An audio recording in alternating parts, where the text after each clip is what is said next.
Comme tout le monde, Martin Piche s'ennuie. Mais voilà, c'est un cas particulier. Maintenant, vous vous ennuyez de façon anormale, c'est ça? C'est ça. À quelle fréquence à peu près?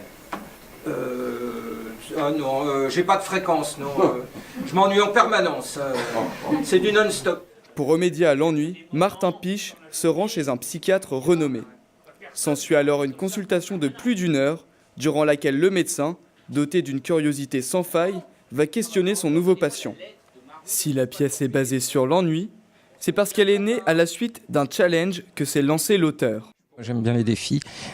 C'était de faire une pièce sur l'ennui où on ne s'ennuie pas une seule seconde.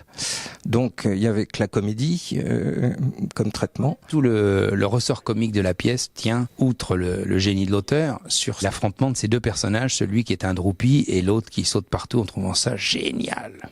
Avec du comique de situation, un soupçon d'absurde et quelques quiproquos, le cas Martin Piche rencontre un vif succès dans les salles, à la plus grande surprise du metteur en scène. Je ne soupçonnais pas quelle est cette efficacité comique sonore, c'est-à-dire que depuis quelques centaines de fois qu'on la joue, les salles rigolent comme à une comédie de Feydeau, alors qu'il n'y a pas de situation aussi explosive que dans Feydeau, quoi.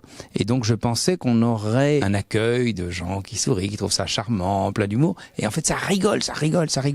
Et moi j'ai pas vu ça venir, donc Dieu sait qu'on savoure d'avoir un répertoire aussi subtil, avec des réactions aussi vives du public. Qu'est-ce qui vous intéresse dans la vie? Mais rien, je vous dis rien. Dans ce cabinet, Martin Piche n'est pas près d'avoir fini de s'ennuyer. La pièce se joue en effet jusqu'au 16 mai à la Comédie de Paris. Monsieur Piche. Pardon, allez-y.